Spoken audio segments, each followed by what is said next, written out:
Around 1,500 kilometres south of Darwin is our next stop in Australia. Alice Springs, or as it's known colloquially simply Alice, is also known by Ubuntu to the traditional owners of the region. With an average annual rainfall of 286 millimetres or so, the red centre would normally be considered a semi-arid climate.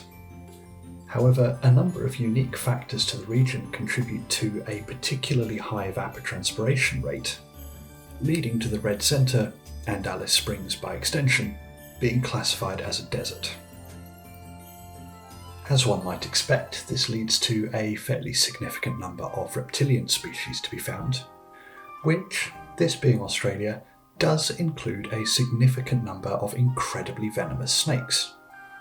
Unfortunately, we weren't able to capture any footage of these because, when we did see them, it was far too close for comfort and we tended to be running away rather than filming.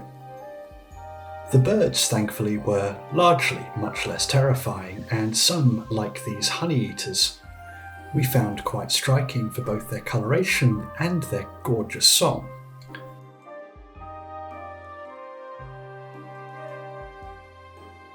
Our next spot was one that we initially misidentified as being a close relative to ones we'd seen previously. This is the yellow-throated myna, and nearly 200 years ago they were considered closely related, due to their morphological similarities, to the Southeast Asian myna birds, from which they were given their misspelled name.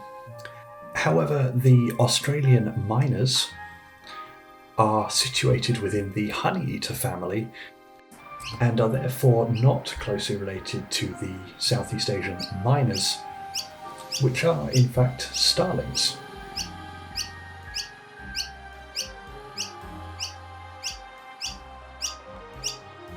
Closely related to the yellow-throated myna, albeit thankfully with a far more pleasant call, is the striated pardalote, a name which I am certain I'm pronouncing at least half of totally incorrectly. The white and orange eyebrows do give it a fairly aggressive appearance. However, it should be noted that this bird is about 10 centimetres long and weighs, at most, around 15 grams. They're also generally quite shy and, due to their small size, very difficult to spot. Although harder still to spot is the mistletoe bird, a member of the flower pecker family that feeds almost exclusively on the berries of mistletoe, and is, if anything, even smaller, lighter, and more shy than the pardalotes, which is unfortunate because the bird itself is absolutely gorgeous. Regrettably less shy, much larger, much louder, and with a generally unpleasant call is the grey-crowned babbler, which may also be referred to as happyjack, relating to the species' habit of moving around in talkative family groups, or is sometimes also referred to as the dogbird or barker, or yahoo.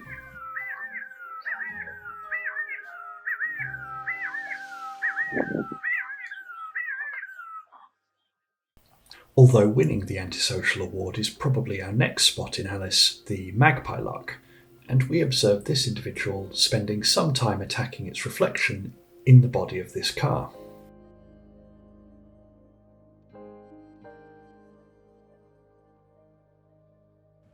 Our next spot in Alice is a species that you actually have to try quite hard to avoid.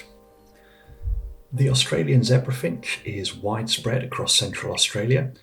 These charming little birds are spectacularly social, with a breeding colony consisting of up to 50 nests, and the number of individuals within that colony can be anywhere up to 350, depending on the season. This individual is building a breeding nest, which is distinct from the roosting nest, although dozens of nests may be found within the same tree or shrub, with several such shrubs being found across the colony's range. The colony also has specific social trees, in which breeding and feeding pairs may gather and spend a significant amount of time chattering amongst themselves before leaving en masse. If you are familiar with the Pixar animated short The Birds, you may find the call of the Australian zebrafinch quite recognisable. This, however, is perhaps the most striking behaviour of the species.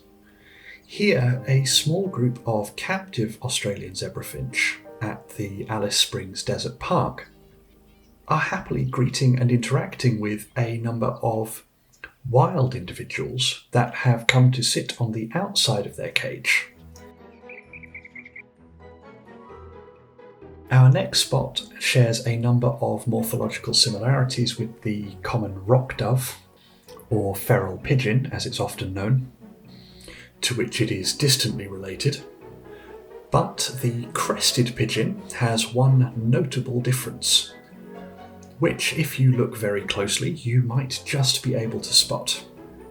We were particularly privileged to observe an attempted mating among this group of crested pigeons. I say attempted because, should the female be interested in the male's advances, she will remain generally still. As you can see, that is not what is happening here. They are described as being commonly seen in two sizes, thin or plumped, an assessment with which it is difficult to disagree.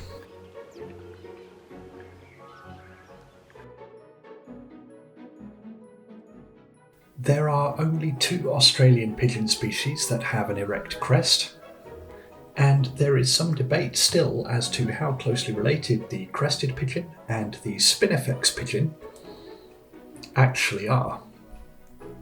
The spinifex pigeon is sometimes also known as the plumed pigeon, but the generally accepted common name of spinifex pigeon is due to the bird most often being encountered in habitats containing the hummock-forming grasses colloquially known as spinifex grasses.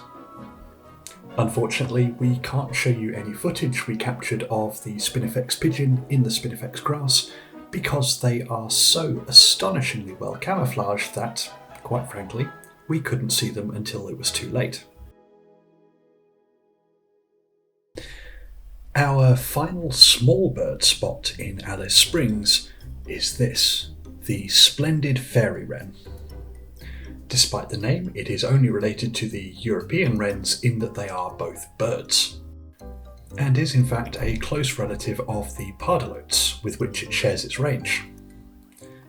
The individuals we observed were either non-breeding males or females, and therefore only show the striking blue coloration which gave the species their name on their tails or wing coverts.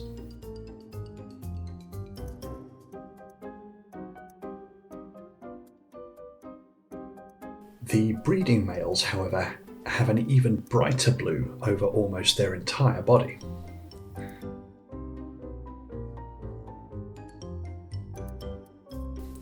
Of course, the small birds eating fruits, nectar, and seeds don't have the sky to themselves. Avian predators abound in Alice Springs, and we observed a fair cross-section of them. The smallest species we saw was the brown goshawk, although this is not the smallest in the region. They are nevertheless dwarfed by the wedge-tailed eagles, which add up to 5.8 kilograms, are approximately 15 times the size of the brown goshawk. However, these whistling kites are a far more common sight in the air above the town. Curiously, whilst most of the population of whistling kites is sedentary, generally staying in their home range, some individuals are nomadic, electing to wander during the dry season to coastal areas where water and presumably prey is more readily available. This does lead them to occasionally be found in large groups, although they are generally solitary or found in breeding pairs.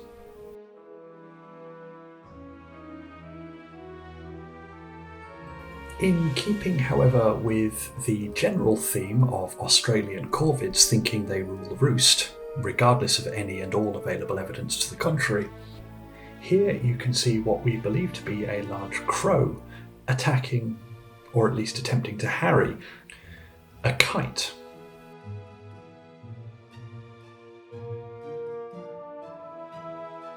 As is often the case with predators, Alice's raptors are not above taking carrion opportunistically, and the irony of us filming such behaviour no less opportunistically is not lost on us. But the shot was simply too good to pass up.